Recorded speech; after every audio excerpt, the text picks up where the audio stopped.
Nesse momento,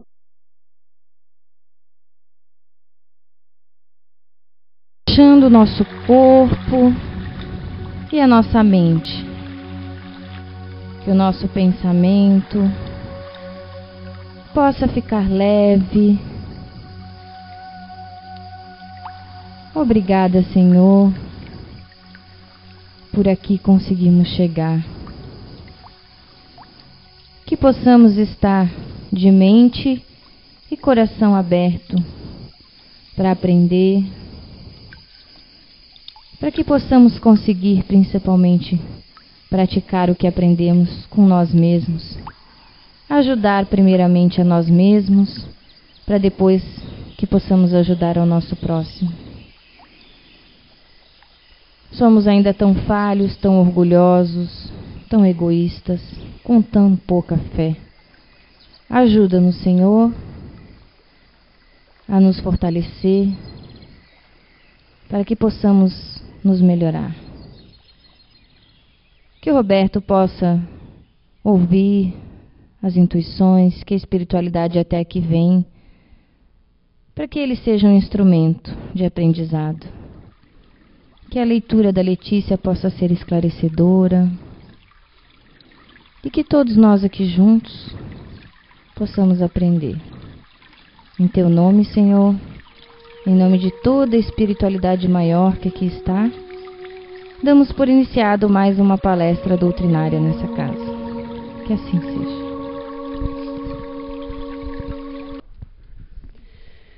O dever. O dever é obrigação moral, primeiro para consigo mesmo e em seguida para com os outros. O dever é a lei da vida. Encontra-se desde os menores detalhes, assim como nos mais elevados atos. Refiro-me apenas ao dever moral e não ao dever que as profissões impõem. Na ordem dos sentimentos, o dever é muito difícil de ser cumprido, pois se encontra em antagonismo com as seduções do interesse e do coração. Suas vitórias não têm testemunhos e suas derrotas não estão sujeitas à repressão. O dever íntimo do homem é governado pelo seu livre-arbítrio. Este aguilhão da consciência, guardião da integridade interior, o adverte e o sustenta, mas permanece, muitas vezes, impotente perante os enganos da paixão. O dever do coração, fielmente observado, eleva o homem. Mas como este dever pode ser determinado? Onde ele começa? Onde termina? O dever começa precisamente no ponto onde ameaçais a felicidade ou a tranquilidade do vosso próximo, e termina no limite em que não desejaríeis vê-lo transposto em relação a vós mesmos. Boa tarde a todos. O ingresso pode deixar aqui. Estava olhando aí. Bom, sejam todos bem-vindos à Comunidade Espírita Irmã Lúcia, Recanto do Saber. É um dia de chuva aí, parabéns para quem veio, né? Então, vamos procurar tornar essa tarde aí de domingo proveitosa para todos nós. E que a gente possa ser inspirado aí no dia de hoje. Bom, nada se perde, tudo se transforma. Na verdade, essa frase, ela é uma parte de uma outra frase.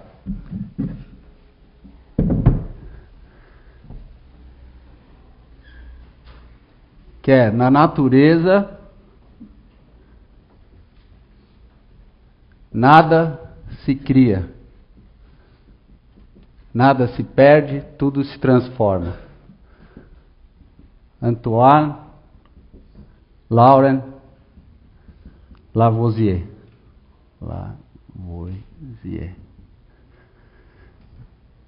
Um químico francês que nos seus estudos constatou que em reações químicas dentro de sistemas fechados, a massa das reações, elas não se alteravam, né? Então, a partir do momento que uma reação se iniciava, nada se criava, nada surgia, né? O que aconteciam eram apenas rearranjos, né, dos átomos e formas diferentes surgiam. Então, se a gente pegar, por exemplo, uma reação que não seria num sistema fechado, mas que se a gente conseguisse pesar tudo, a gente veria que ela teria o mesmo peso em massa, que é papel mais oxigênio, gera combustão, formando cinzas, mais gases. Se a gente fosse pesar isso aqui, ia dar o mesmo peso. Então, Lavoisier provou que as coisas, na verdade, não surgem coisas novas, nada provém do nada. Tudo tem um caminho, tudo surge a partir de uma outra coisa, de algo. Assim como o ferro mais oxigênio, ele dá o óxido de ferro, que é a ferrugem. Então, os compostos eles acabam não surgindo do nada, são transformações que ocorrem. E isso é do ponto de vista da ciência. Se a gente pensar do ponto de vista existencial, será que a gente poderia trazer isso também para as nossas vidas? Hoje, aqui na minha opinião, sim. Existem muitas situações na nossa vida que a gente percebe que isso acontece, né? Quantos de nós aqui não passou por situações onde a gente achou que tinha perdido ou tinha acontecido algum mal que a gente na época julgava irreparável, que a gente não ia conseguir se restabelecer, e passou-se o tempo, a gente viu que a coisa não era bem assim, né? Quantas vezes a gente foi demitido de algum lugar achando que foi o fim do mundo e se abriu oportunidades aí que a gente nem imaginava, às vezes até de uma promoção ou até abrir um novo negócio. Então, muitas pessoas que se separaram achando que o casamento era para sempre, né, que aquela paixão ia ser eterna e que não podia ser dissolvida, mas um dia acabou.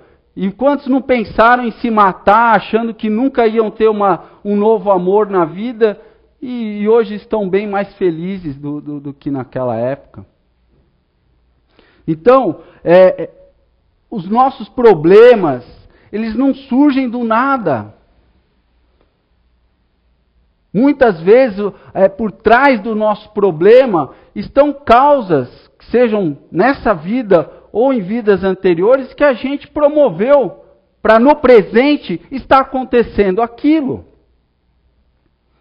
Na palestra anterior eu falei sobre sinais, né? Muitas vezes a gente estava no passado vivendo situações onde houveram indícios de que estava surgindo um problema na nossa vida. Mas a gente preferiu tapar os olhos, os ouvidos, fechar a boca e deixar a vida seguir o fluxo dela. E aí passam-se dias, meses, anos, aí aquele problema cai no nosso colo e a gente ainda acha que surgiu do nada. Ou a gente ainda acha que a gente não merecia aquele problema. E aí vira uma briga íntima, às vezes até com Deus, com a espiritualidade, querendo resolver aquele problema, assim, a toque de caixa. Ou ficamos indagando, por que comigo? Por que aconteceu aquilo? E ao mesmo tempo, a gente já, desde cedo, a gente percebe isso, quando encarnados, que as dificuldades também não desaparecem por si só. Exige o nosso esforço em superá-las. É como no colégio, que a gente tem as médias lá, que a gente todo bimestre tem que tirar uma média para somar no final do ano e passar de ano. Creio que todos aqui lembram disso, né? Se a gente vai mal num bimestre, no outro a gente tem que ralar mais. a gente tem que se esforçar mais para recuperar. E de certo modo, é assim um pouco na nossa vida. As dificuldades nos aparecem e nos exigem o esforço. Se a gente não tem capacidade, a gente vai ter que arrumar, vai ter que desenvolver. Ou vai ter que ter humildade, às vezes, para buscar em alguém essa ajuda para a gente conseguir superar essas dificuldades. Mas, de certo, sempre o início da resolução dos nossos problemas e das nossas superações partem primeiro da nossa vontade. Se não for assim, as coisas não vão melhorar, não vão se resolver. E aí, muito dessa transição aqui da perda para a transformação não vai acontecer. E a gente vai ficar aqui parado, num redemoinho. Muitas vezes que nem, não sei se todos aqui já assistiram um filme que chama Feitiço do Tempo. Quem assistiu, levanta a mão só para eu ter uma noção assim. Então, mais ou menos é assim, o cara ele era bem arrogante, era um jornalista e muito presunçoso. E agora eu não lembro bem direito o que acontece, mas dá uma nevasca lá, ele vai cobrir uma festa que era a festa da marmota. E ele falou, cara, ele foi muito injuriado cobrir essa festa, né? E deu uma nevasca, e ele acordava todo dia e vivenciava aquilo toda vez. Toda vez.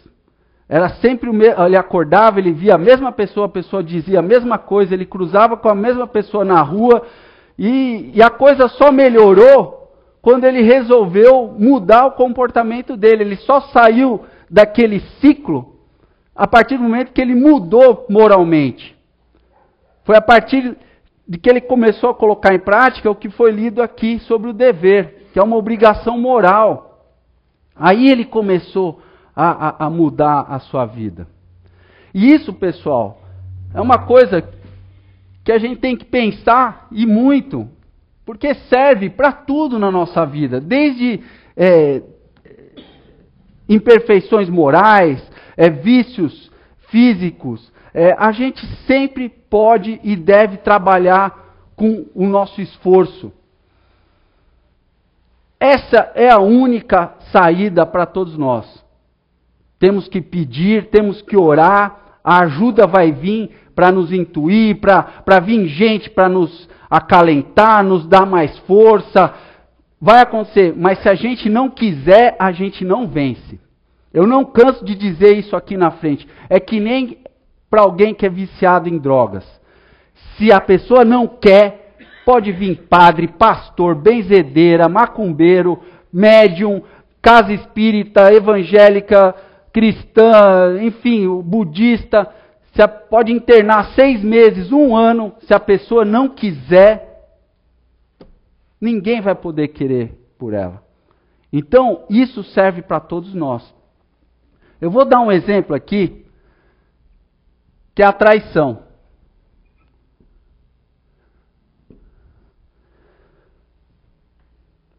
Muito provavelmente, algum de nós aqui em determinado momento da vida deve ter sofrido alguma traição. Se não sofreu, ainda vai chegar lá.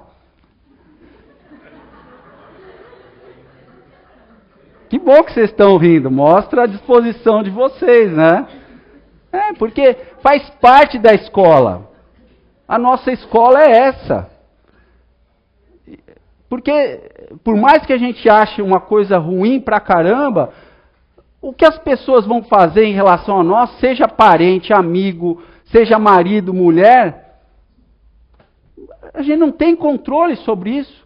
E muitas vezes nas traições, algumas vezes vão nos surpreender. Não antes, sem que haja tido sinais anteriores que a gente desconfiou. Ah, não, mas meu irmão não vai fazer isso comigo. Não.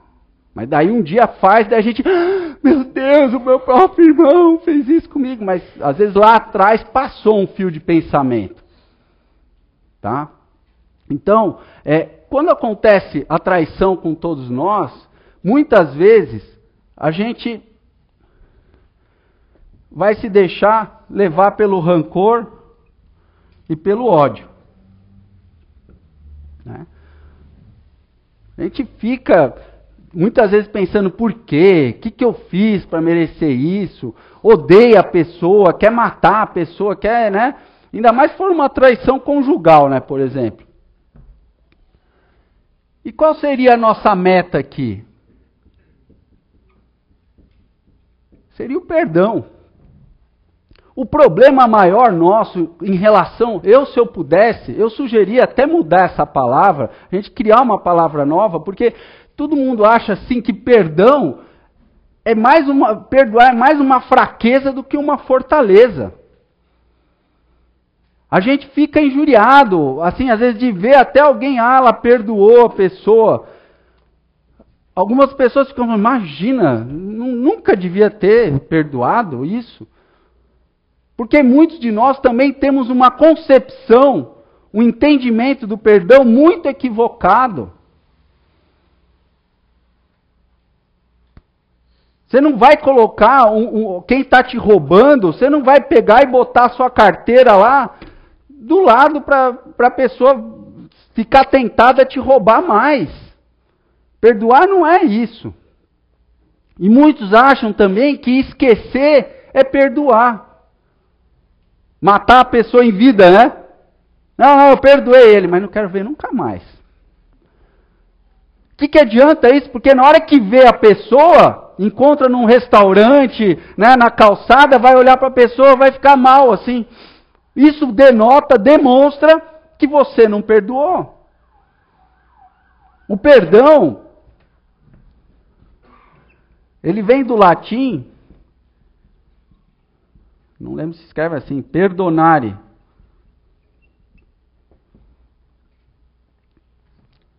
O per é completo e donare é doar. Só que a gente transforma o verbo do perdão, que é perdoar, em perdoer, né? Dói mais do que a gente pensa.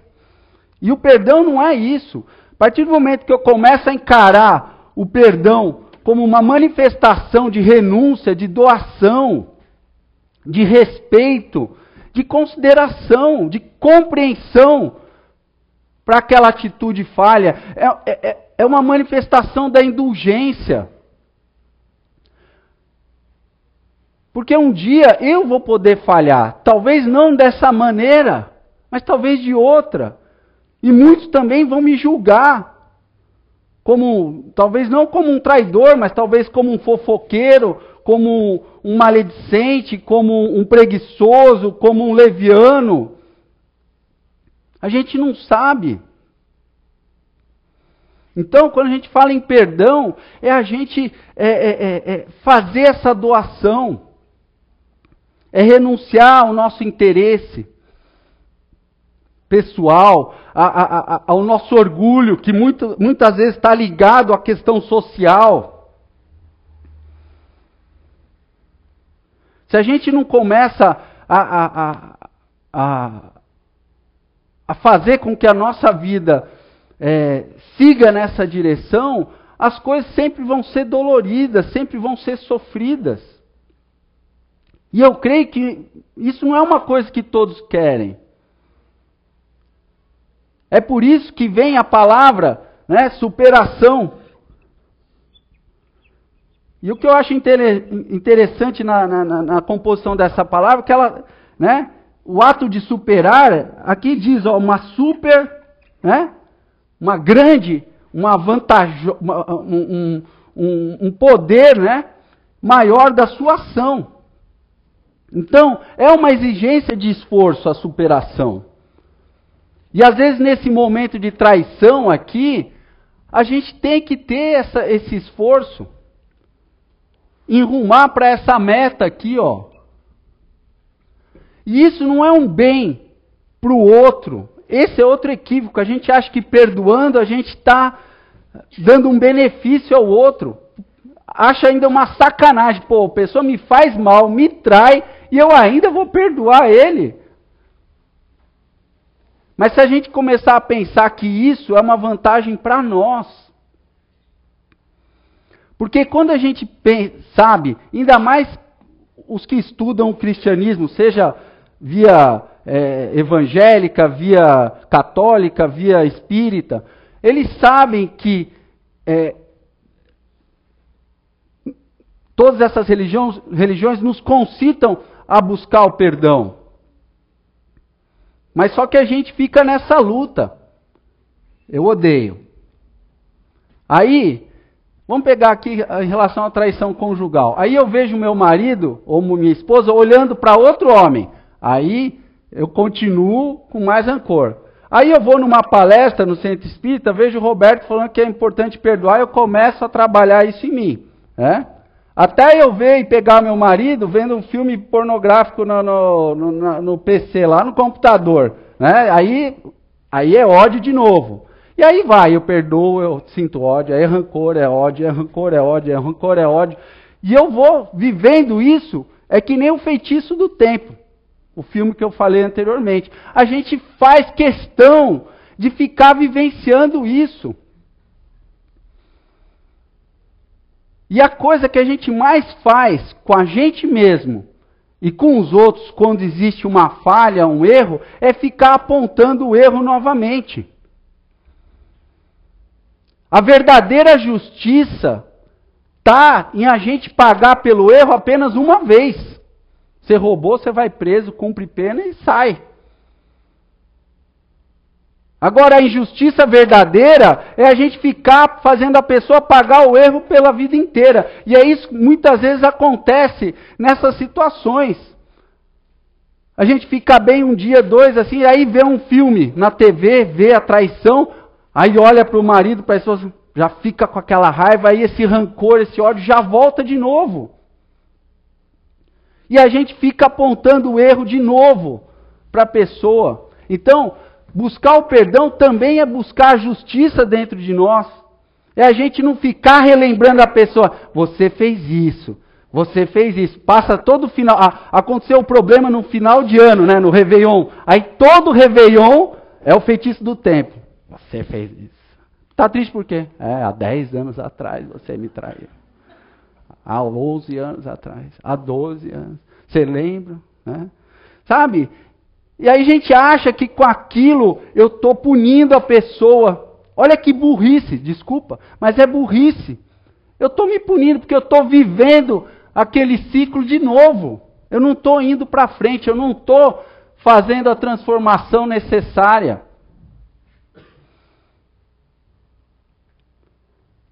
E isso aqui, esse vai e vem que gera em nossa vida, isso para tudo, pessoal. Eu posso pegar aqui e colocar aqui um defeito que é a gula por comida. Né? Eu estou obeso aqui, e aqui eu tenho educação alimentar. Isso aqui serve para tudo. Eu fico nesse vai e vem, agora eu vou emagrecer. Aí eu tenho um probleminha na vida, uns desgostos assim, o namorado me deixou, sei lá, ou ninguém me quer. Eu volto a comer. Agora eu vou comprar aquela caixinha de chocolate variedades, vou comer inteiro. E aí vai, aí eu não engordo. O que gera isso aqui? Gera, muitas vezes, a nossa baixa autoestima, o sentimento de fracasso. Isso aqui explica o porquê muitos de nós aqui desistem de palestra, de vir em casa espírita ou apontar o espiritismo como uma coisa falha. Porque a gente começa a querer a ir em direção a uma meta que a gente almeja e a gente sente as dificuldades. Aí fala, um dia eu consigo, outro dia não. Um dia eu tenho fé, outro dia eu não tenho fé. Hoje eu estou cheio de fé, amanhã eu estou... Aí vai assim. Aí uma hora a gente cansa. E a gente tem esse sentimento de fracasso, esse sentimento de desânimo, de desestímulo, de que nada dá certo e nada sai do lugar. Mas por que isso acontece? Porque não tem aqui, essa superação, que é um super esforço. A partir do momento que a gente começa a colocar imprimir o nosso desejo, a nossa vontade nas coisas, as coisas também vão melhorando. Isso não quer dizer que a vida vai melhorar em uma semana, em 2, em 1 mês, em 1 ano. O problema nosso é o nosso imediatismo. Existem muitas coisas que traz isso tudo aqui para baixo, que nos levam para cá, né? Tem o nosso orgulho, né? Tem o nosso egoísmo, tem o nosso imediatismo.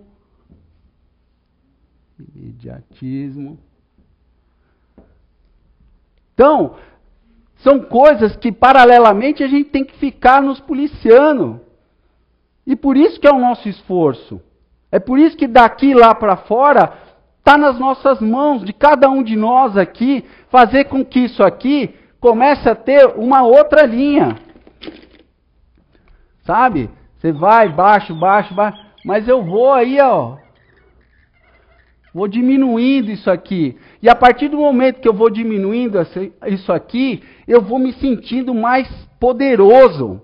Mas no bom sentido, não poderoso de afetar o nosso orgulho, de eu me sentir maior do que eu sou. Mas eu senti que eu estou no controle.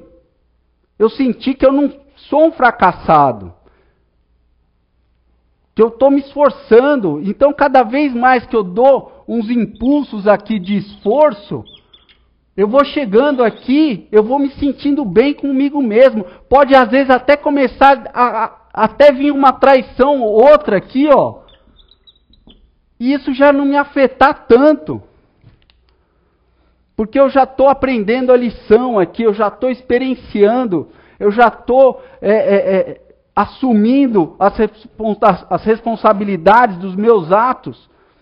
E já estou entendendo que às vezes eu tenho culpa aqui, às vezes também não vou ter, mas isso não quer dizer que eu não vou perdoar. Muitas vezes a gente confunde, né? Isso é uma grande manifestação do nosso orgulho, né? Aqui, ó, eu quero ser respeitável, né? E aqui eu sou respeitador. Todos conseguem ver a diferença dessas duas palavras? Aqui eu exijo o respeito dos outros. Eu não admito ser desrespeitado, ser traído. Aqui eu faço essa doação. Eu me entrego, eu respeito, eu entendo. É por isso que eu solicitei a leitura sobre o dever. Está lá no capítulo 17 do Evangelho segundo o Espiritismo. Que eu gosto também de repetir. Leiam em casa. O capítulo 17 do Evangelho, eu acho que é um dos que mais traz a sabedoria aí de Jesus e da espiritualidade superior para nós. Esse item aí, o dever, é excepcional. Porque aqui, ó, mostra o meu dever. Quando eu estou buscando ser respeitável, né, que eu não quero que ninguém, né, eu faço tudo de tudo com todos para que as pessoas me respeitem. Exijo isso delas. Se não acontece, eu endureço, eu cobro. E vocês podem ver, porque a pessoa que é respeitadora, essa é simples, ela é humilde. E muitas vezes atrai muito mais o respeito que tanto esse aqui deseja do que esse aqui deseja. Não foi à toa que falaram, acho que foi Francisco de Assis, né? É dando que se recebe. Então, vai ser respeitando que a gente vai ser respeitado. Só que não, muitas vezes o nosso orgulho nos empurra aqui para baixo, nessa antimeta aqui. E a gente nem se percebe. E aí a gente fica aqui nesse queixume de vida, né? Querendo entender por que houve a traição, por que eu não emagreço, por que eu não tenho mais fé, por que... O problema está dentro de nós. A partir do momento que a gente encara isso, a gente começa a resolver os nossos problemas. Enquanto a gente acha que o problema está em quem nos traiu, ou está na comida, está na televisão, está não sei aonde, está no governo, as coisas não vão mudar. Vai ser sempre mais difícil, vai ser sempre mais doído, vai ser sempre mais sofrido. Mas não porque a vida quer, não é porque Deus quer, é porque a gente está permitindo isso. Deus não quer nada de mal para nós.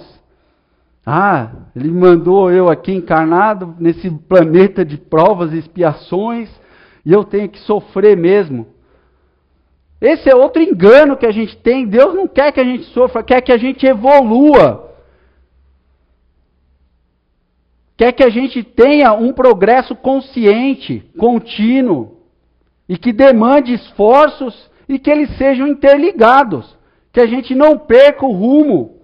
Muitas vezes a gente vão surgir perdas na nossa vida porque é o nosso rumo, a gente está indo para outro caminho. Só que a gente às vezes não se percebe. A gente acha, não, eu acho que tinha que ser diferente. Não precisava ser assim. Isso já denota orgulho nosso, falta de humildade, ficar questionando a vida. E muitos de nós se permite a ficar nesse feitiço do tempo. As doenças às vezes vêm para a gente às vezes ser mais humilde. Só que às vezes a gente fica mais orgulhoso ainda. Às vezes as doenças vêm para baixar a nossa bola e a gente fica mais prepotente, mais presunçoso. Às vezes a doença vem para a gente parar de ficar tarando as pessoas, pensando só em sexo, só em pensamentos sexólatras. Mas a gente continua fazendo a coisa. E aí a gente fica se perguntando, por que minha vida não melhora? As doenças vêm para mostrar que a saúde é bom. E é isso que a gente tem que buscar. Só que muitos de nós, a gente às vezes não consegue interpretar as doenças que estamos tendo com os vícios morais que a gente tem. E que eu julgo também que não é fácil. Mas nós espíritas temos essa condição. Muitas vezes pode ser que a doença também seja uma questão física. Eu estou comendo demais, né? A gordura no sangue está aumentando, meu coração já não atende mais tão bem. Mas existem outras doenças, aquelas que surgem do nada, né? Entre aspas, que a gente tem que refletir. Mas só que muitos de nós não faz nem questão de pensar nisso. Prefere continuar na vidinha, naquela maneira de conduzir as coisas. E aí vem o sofrimento. Vem às vezes os anos de luta para tentar sobreviver da melhor forma. Mas poucos de nós param para pensar nas questões morais. Está ali escrito. Que é uma dificuldade ir contra o nosso interesse. Ir contra as nossas tentações, né, as nossas vontades, os nossos desejos. Então são maneiras da gente começar a encarar diferente as coisas ruins que nos acontecem. Nós espíritas mesmos, a gente já tem um entendimento um pouco melhor que a morte, mas muitos de nós se apavoram. Na própria questão 728, na 730 ali dos Livros dos Espíritos, o Kardec pergunta ali mais ou menos assim, por que mesmo a gente sabendo que a vida espiritual é melhor, por que muitos ainda temem muito a morte, né? E a espiritualidade ali no meio da resposta fala mais ou menos assim, que existe uma voz secreta, né?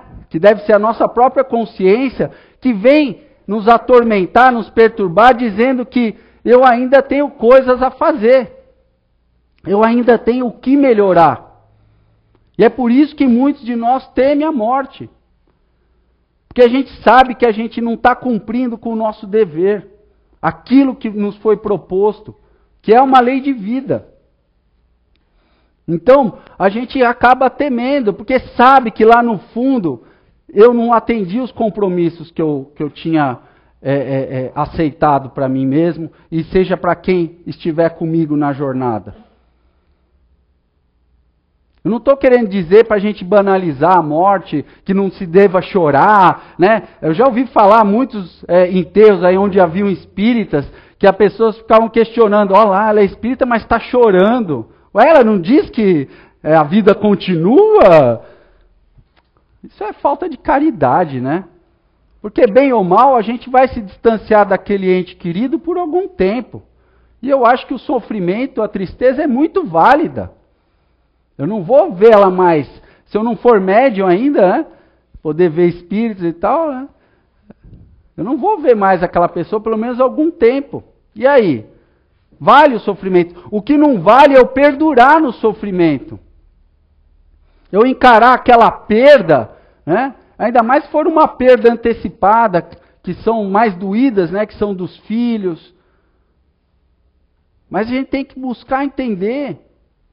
Porque quanto mais eu ficar questionando por que o meu filho tão jovem morreu, por quê, eu fico no feitiço do tempo. Eu não saio daquilo. Eu tenho que buscar respostas, né? Uma coisa que eu tenho aprendido na minha vida é assim, às vezes a gente quer resposta para tudo o que nos acontece. E não é bem assim. Tem respostas que a gente vai ter, talvez, depois de 1, 2 encarnações ainda. Depende do nosso nível de consciência, do nosso grau de maturidade espiritual. Então, a gente exigir saber de tudo que nos acontece, querer entender tudo que nos acontece, é uma arrogância espiritual muito grande. Infelizmente. Não estou falando isso para afetar ninguém aqui, tá? E nem aí em casa, aí os que estão nos assistindo. Mas é para a gente refletir. É mudar a forma de perguntar quando as coisas ruins, as perdas nos acontecem. Não é perguntar o porquê, mas para que será que está acontecendo isso? Para que eu estou perdendo o meu emprego? Para que eu perdi a minha filha, o meu filho tão cedo? Para que acontecendo essa situação difícil? O que eu vou tirar disso? O que eu vou extrair? Penso eu que essa é a grande lição que a gente tem que tirar. De imaginar o para que as coisas estão acontecendo. E não em relação aos outros, tá? É em relação a mim mesmo. Porque nem sempre a gente vai ter as respostas. E quando a gente não tiver essas respostas, a gente tem que se resignar e continuar em frente. Porque senão gera essa baixa autoestima espiritual. Eu me resigno, aí eu não aceito. Eu vou começar a aceitar a vida, né, como ela é. Não, mas eu não quero aceitar porque eu acho que foi injustiça comigo. Então, a gente fica nesse sobe e desce. Eu perdoo, eu odeio. Eu odeio, eu perdoo. Eu aceito, eu me resigno. Eu não aceito, sabe?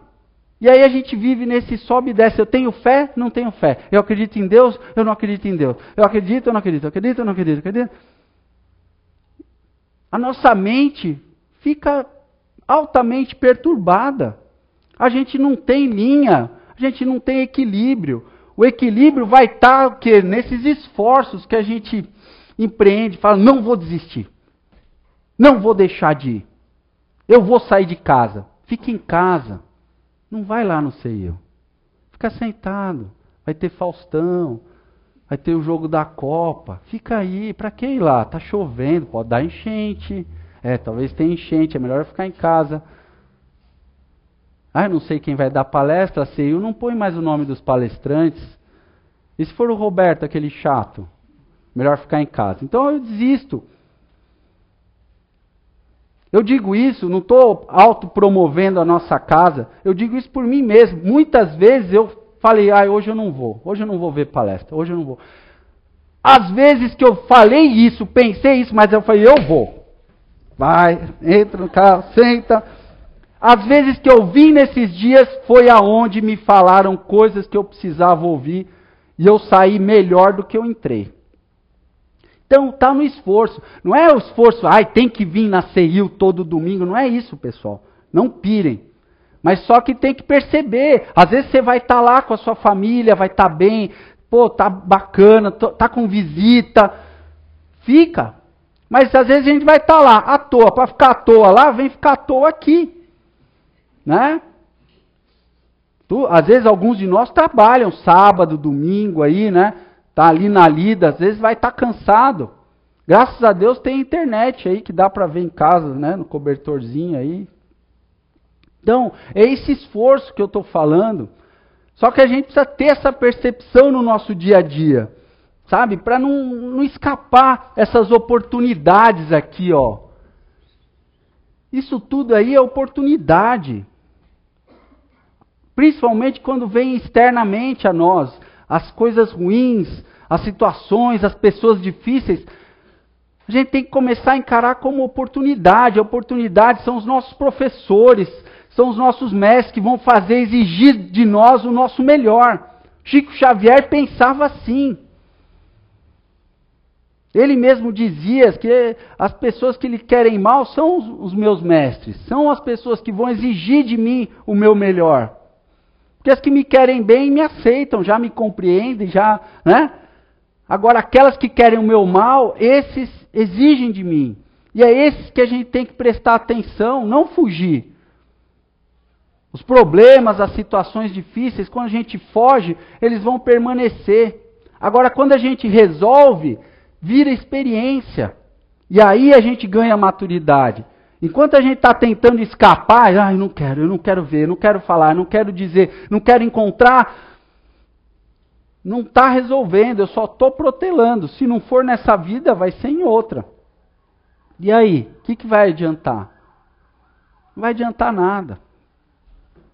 O que a gente tem que pensar, pessoal, é justamente nesses super esforços que a gente tem que fazer, ter consciência deles.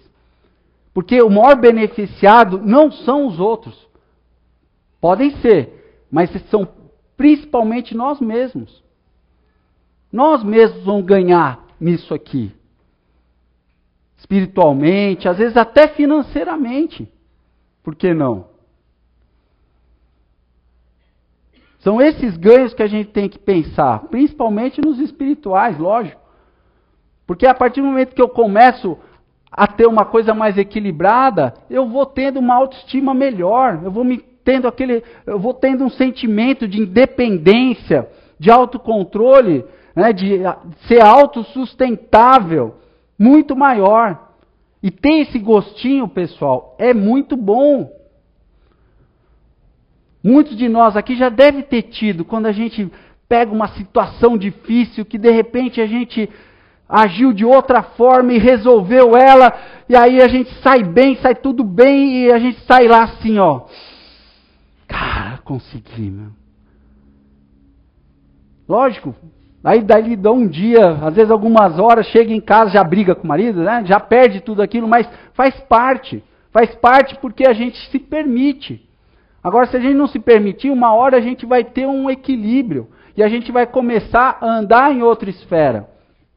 E aí, as coisas já não vão nos atingir tanto. É isso que a gente tem que pensar. Estar encarnado não é fácil. Mas, ao mesmo tempo, se a gente pensar, é uma fração da eternidade. Se a gente começa a ter consciência disso, pessoal, a gente começa a dar valor a isso aqui, a esses esforços, a eu ir para frente. Porque dura tão pouco. O que é 70, 80, 90 anos de uma eternidade? A gente não consegue nem mensurar, pessoal. Essa existência aqui nossa é um pinguinho de vida nossa. Só que às vezes a gente transforma no pior século das nossas vidas. E quando a gente poderia fazer exatamente o contrário. Basta a gente querer. A gente ter essa atenção, essa consciência. Todo dia. quando acorda, quando vai dormir. É uma existência. Não quer dizer que a gente vá desprezá-la, mas a gente tem que ir com calma. Algumas coisas a gente vai conseguir resolver essa existência, outras não. Mas basta a gente começar a reparar. Alguns de nós têm elos familiares para restabelecer. Outros são mais íntimos, tem que começar a pensar mais em si, menos nos outros. Outros têm que controlar menos a vida dos outros e mais a sua. Enfim, cada um tem que se perceber. O que é o objetivo central da sua vida e trabalhar nele. E aí, aos poucos, a gente vai amadurecendo. Não adianta querer dar saltos espirituais, né? Numa existência aí. Alguns de nós conseguem, mas conseguem a partir desse esforço. Vão conseguir quando esse esforço começa a ser diário, a ser implementado instantaneamente em nossas vidas. Para eu nunca me deixar me derrubar. E aí sim, algumas existências vão valer por 3. Nesse livro, Cidades Espirituais, fala sobre isso, Luiz Felipe. E aliás, no final desse livro, a mãe dele cita um poeminha dele, quando encarnado, que eu achei muito legal e me identifiquei muito. Que ele diz mais ou menos assim: eu sou assim, um pouco aí, um pouco lá, um pouco aqui. Sou um depressivo sonhador, um estúpido inteligente, procurando o que já tenho. E é isso que muitos de nós fazemos. A gente está procurando fora de nós coisas que a gente às vezes nem sabe o que quer, mas que já estão lá dentro de nós. São essas sementes que estão dentro de nós que a gente precisa gerar essa transformação na nossa vida. A partir delas a gente faz florescer uma série de árvores e vão dar uma série de frutos em nossas vidas. Mas sem regar, sem arar a terra, isso não vai acontecer. Pessoal, parabéns aí, uma boa semana, obrigado a todos.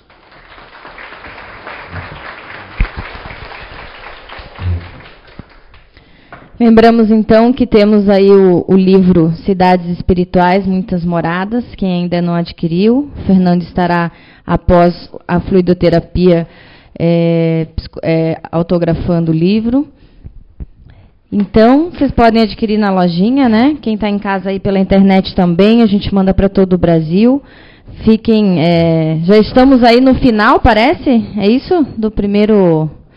Da primeira edição. O livro foi um sucesso e continuará sendo, então aproveitem quem ainda não adquiriu para adquirir esse livro, que é uma história muito legal e que vai haver continuações, pelo que a gente entende, né? Falando sobre uma colônia aí no mundo espiritual, né? E muitas coisas interessantes que ele vem nos falar em tão pouco. Vocês olham o livro, mas é tão pequeno, mas tem muitas e muitas informações interessantes. Então vamos aproveitar agora, nesse clima, né? Ouvir a prece final que o Roberto irá falar, irá proferir, para nos prepararmos também para a fluidoterapia. Senhor, querido Pai, nesse dia onde a chuva vem lavar o tempo, limpando o ar, possamos todos nós, nesse instante também, sentir os bons eflúvios, limpando as nossas mentes, guarnecendo nossos corações, enaltecendo os bons sentimentos, para daí seguirmos em frente com as melhores atitudes. Rogamos a Ti, Pai, o amparo espiritual nas nossas decisões, nos nossos desejos e vontades. Que como filhos pródigos possamos retornar até Ti através da humildade, da caridade, para conosco e para com os próximos. Possamos todos nós termos uma boa semana, possamos fazer não só de nossas vidas, mas daqueles que nos cercam, vidas melhores, sendo todos nós aqui instrumentos da Tua obra, Pai. E é em Teu nome, em nome de Jesus, que toda a espiritualidade boa amiga aqui presente, damos findada à palestra de hoje. Que assim seja.